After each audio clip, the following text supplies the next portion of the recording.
So the first person that we had, the workshop is Strivers and Skivers, Scapegoating, Racism, Divide and Rule. It's a topic that's very close to my heart, and I'm sure there's other people in here that want to join in the discussion. The first speaker we have is Susan Archibald, and Susan works for Fife Council. She's a leading disability rights activist. And without further ado, I'm just going to ask Susan to speak. Thank you. Sorry, but I definitely didn't work for Fife Council. Oh, sorry. Sorry, that's right. She used to work for Fife Council, and then she sued them. Sorry, Susan. Basically, I'm here and I represent the Archibald Foundation. I set up the Archibald Foundation in 2009. I set it up after my court case for to help people like myself get back into work, for to retrain, find them new skills, for to work with businesses and organisations, for to help them meet their legal responsibilities regarding disability legislation so they can provide better benefits to their workers, and finally realise what an asset that a disabled person can actually bring to the workforce, that there's no negative, there's more positives than negative. But in the lines of that, I'm also a huge activist, and for all I go out there and fight for enable and empower other people with disabilities, I'm the first person to stand in their way with the government's cuts, and I can assure you that.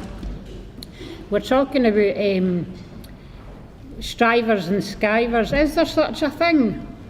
Actually, what we actually have is the Daily Mail and their bloody rubbish that they print every day, saying who's done what or who hasn't done what. Well, I can only say we all seriously have to take the Daily Mail to task, because it's utter garbage. They didn't even care what they're talking about, utterly and seriously. And this government are just beyond belief. Honestly, it's utterly atrocious what's happening in this country. We are watching the welfare state that was set up being dismantled, and have we got to sit back and do it, or have we got to get out our houses, go off our backsides and take to the streets? Because I didn't represent any party. I'm very clear about that. I work with every party to achieve what I need for my peers, but I represent the people, and I didn't care what party's in power. We're looking at 3 major parties, and I didn't want to see in the next election folks saying, well, look, we didn't want the Tories, so we'll vote Labour. What are they got to do for you, actually? Go and tell me, didn't just vote for them because you think, well, it'll get one part out. What are they going to do for you? Can we seriously have to kind of get to grips with everything? We had to have every party accountable. And I work with the most vulnerable people. I sit every day taking appeals. ESA appeals, DLA appeals, you name it. I used to just take employment appeals, but because CAB are now fit for bursting and lost a lot of their funding in that, they were too stretched, so I started to pick up the slack on that. And every day in my life I work with the most vulnerable folk that didn't ken what they're going to do. Folk new contacting me. I mean, the folk that contact me that are going to commit suicide is just unbelievable. And I get out of my bed, get in my van, and I go and try and help folks. Sometimes I've got to meet them in a place that's accessible because I maybe can't get into their houses, but it doesn't matter where I have to go, I'll go. But we all have to rally together in communities. It's not about, can you work? Do you work? Where's the bloody jobs? Let's be realistic, Can you're talking about there's a recession on, loads of folk that had fantastic jobs, lost their jobs, and now they're all sitting on basic wages, so they've had to lose their houses, they've had to cut their budgets back. Everybody has to help each other, Ken, where I was brought up, we all learned that we're all Jock Tamson's wains, and it doesn't matter what colour your skin is, how much money you've got in your pocket. Do we have community spirit and want to support people that's round about us? Of course we do. Can what I mean? And that's where it's coming to. But right now, when we're talking about the next bit where the bedroom tax is, the phone calls and the emails that I'm getting now are about, Susan, can you help me with a wee bit electric, or you give me a food parcel, but who can I speak to that's got to take my wage? Jesus Christ, this is what it's coming to. Folk are actually talking about having to gear up their bairns because they're not going to be able to feed them when the housing benefit hits. You think how much? Who do you think's rewarded enough? Who do you think should have the house? Should it be somebody that has extra bairns? Should it be the person that's worked all their life, but they didn't work now because they've got cancer, but their 3 sons are in Afghanistan, they've got to move into bed and breakfast in 10 days' time, shut up their full house, give up their life. Who's reward? Everybody's bloody entitled to kin. There's no wee houses. How much has it got to cost? How many folk are got to end up in bed and breakfast? They can only go in somewhere at the back of 6 at night and then have to walk the streets during the day because after 8:30 in the morning they're not allowed in the place. I used to sit and say, God, am I a radical person? I am. I went to April last year along with Disabled People Against Cuts to London, and we were going there for a demo outside Euston, and I thought, we're going to get kettled there. We'll get kettled, and not be able to do anything. So we kind of thought out the box, and 16, maybe 20 of us all text each other and arranged for to meet at Trafalgar Square. 16 folk in wheelchairs sat on 4 corners. When the traffic lights changed, we wheeled ourselves out. I never thought for my life that I would do something like that. But we shut down London quite easily. No, honestly. It took the police nearly 2 hours to get to us because they had to bloody walk. Well, that was good for them, can what I mean? But you have to, it's all about, it's great for the unions one day for to come out and strike, but what's it going to change? We'll have to think more radical. There has to be more protests, more marches. Oh, sorry, taking too long. More protests, more marches, but we'll have to do direct action, and we'll have to hit the folk who it hits. And the next person I'm going to hit is I'm going to shut Amazon down in Fife, because if I stop their lorries for going out, maybe they'll pay their taxes, and half the folk won't be in there tonight.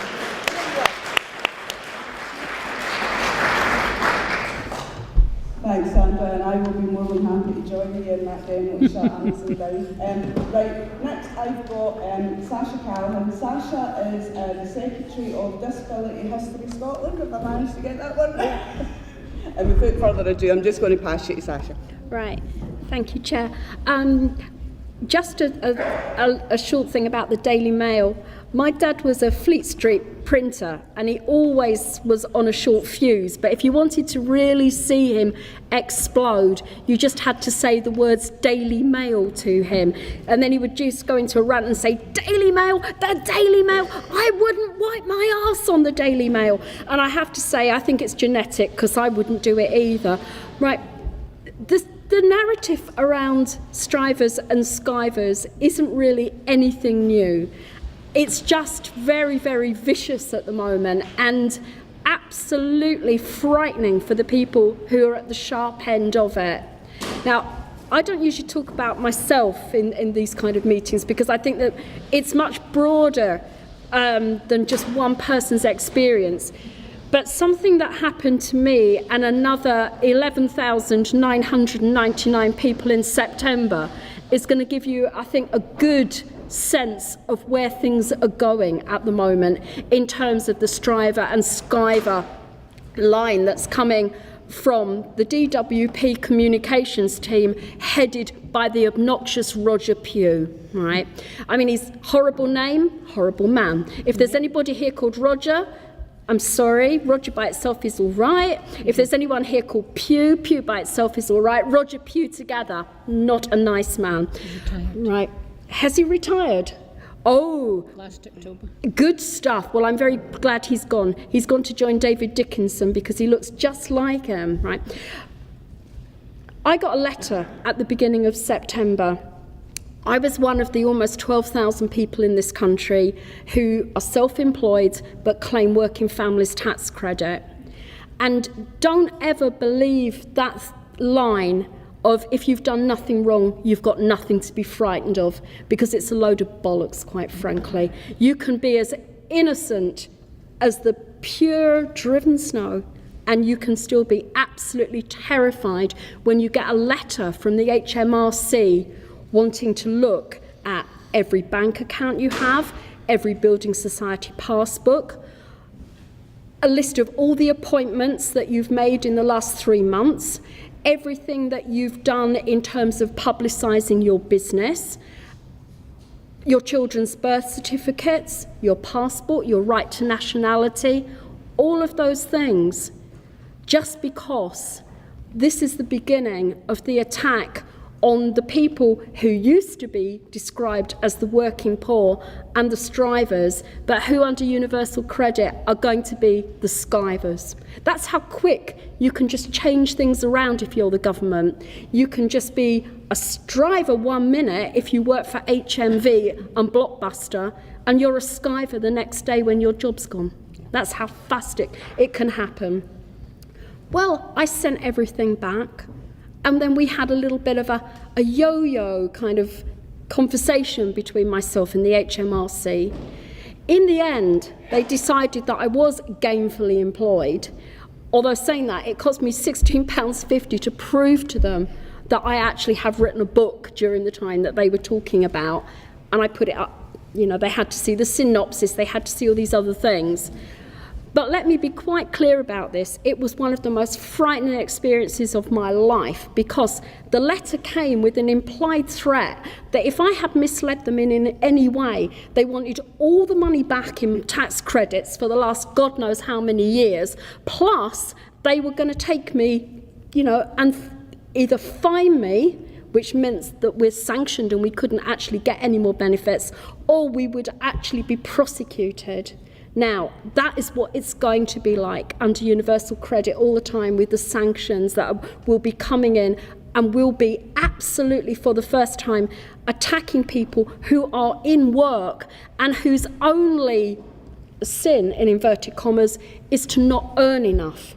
And because you don't earn enough, and you have to claim tax credits because you either are forced into a part-time job or a minimum wage job, that will be enough for the threat of sanctions to come down upon you.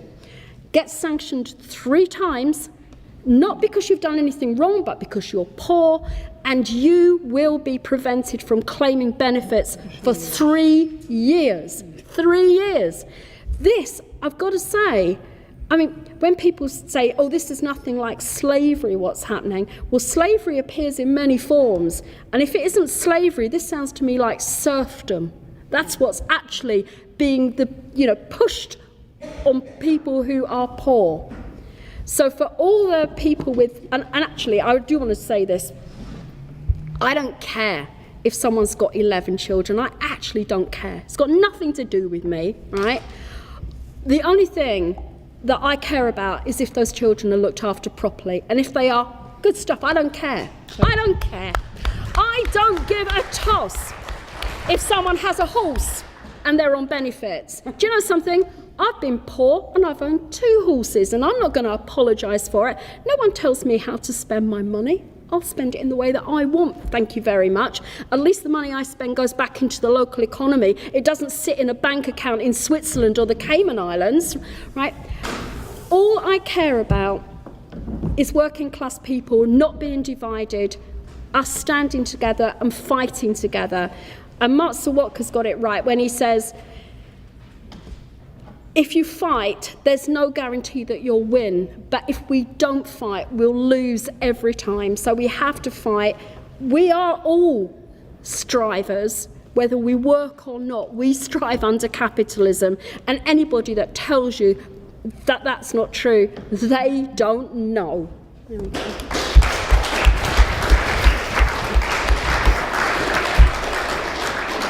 Thanks, Sasha. Next we've got Margaret Woods, who I think a lot of people in the room will know. Margaret has been a long life trade union member and activist. She is also the trade union organiser for the campaign to welcome refugees in Glasgow. Thanks, Margaret. Thanks very much. I'm delighted to be at this conference today because the idea behind what is being set up and organised here is an idea that as a campaign, as a United Front campaign, we have worked in our small way for 12 years, which is organising people across communities in the city, and with the help and support of the trade union movement, basically, for the most part, to oppose the asylum and immigration laws and to oppose the scapegoating of people because they have come here. It's strivers and skivers. There's another term that's used a lot, bogus asylum seekers. you're bogus. You just came here for a bijou flat in Sight Hill, all the way from Iran or Somalia or whatever. And that is what we have been trying to do, and we would hope to take part in this campaign and strengthen the notion that all of us can come together from the groups of people that have been talked about here and other groups, and with the trade union movement and working people who can go and strike as well, we actually can fight together and make sure that people are not scapegoated. And I think it's quite important when you look at asylum and immigration, and you look at Cameron's activities over the last couple of weeks and his speeches, and you look at, shamefully, Ed Miliband's speech just the other night, and Yvette Cooper on asylum and immigration. They're blaming asylum seekers for the fact that there's no jobs. I haven't noticed any asylum seekers getting a job in a number of the places that have shut down here in Glasgow, and by my reckoning it's many thousands of jobs since just before Christmas, and not one of them went to an asylum seeker. But it's their fault that all these jobs are not there. It's their fault that Indigenous British people can't get jobs. They're costing too much money, etc., etc. And this is an absolutely shameful, shocking way to talk. It's also very, very dangerous when you look at the by-election when UKIP just last week, the racist UKIP and the votes that it got. And that is why people like Miliband and Cruddas and folk like that, everybody is now chasing the racist vote. A lot of the top mainstream politicians chasing the racist vote. But to do that, they have got to scapegoat. They have got to scapegoat and divide from the rest of us. People who come here fleeing repressive regimes, which are often on their axis of evil list, by the way, torture, catastrophic war, massacres, extrajudicial execution, all of these things, really, really appalling. And in order to do what they want here and attempt to get back votes from what they perceive as being racists, they are quite willing to actually scapegoat these people, drag them out of their houses, make them destitute, inter them in detention camps for months, if not years on end. And in fact, even the kids that get a bit of money right now, the money hasn't actually gone up for keeping kids, asylum seekers' money for quite a long while. And of course, food is one of the biggest things in terms of inflation, and they're actually now talking about cutting it. A lot of organisations that look after children's rights are saying that asylum seeker kids are now malnourished in this country. They're actually suffering malnourishment, the same sort of thing that some of them actually fled in the first place. What kind of society do we have here? What kind of country are we trying to build here, supposedly? What we would say, and what we have said, and with the help of loads and loads of campaigners, is we will not have asylum seekers evicted out their houses and put into the street in the kind of weather we have, when we have no money to buy food. We will not have people indefinitely detained. We will not have people dragged out their houses and put on planes to go back to appalling regimes. We will stand with them against that. And I'm really proud to live in Glasgow, because this city has done itself proud in organising for these people and supporting them, befriending them, but we have gained out of that. We have gained the most marvellous friends, the most courageous people that you could possibly meet. So we have gained out of that, and this country has always gained out of immigrants staying here, and if asylum seekers were allowed to stay here, this country would gain out of that. They are not bogus. They are not Skivers. They are not. They are strivers. They want to do better for themselves and their families. Who wouldn't? But they want to help build this society and this country. Heaven help them. They think this country stands for human rights when they get here. And I feel terrible trying to explain to them what this place is like, and the amount of torture, for instance, that the British government is involved in. But what they want to do is help us build a better country. And the trade union movement that I think this organisation will much relate to, gives us huge amounts of money and support at different times. When we tried to organise the destitution a demo at very short notice because loads of people were going to be put out their houses, in 3.5 weeks we raised £2,400 from the unions for that demonstration, plus also an emergency motion at the SDUC. So the unions here also very, very supportive, and we all have to work together, nobody to be scapegoated, stand together against austerity and vicious politicians and a vicious capitalist system that's going to do us all down. Let's build a better world for all of us.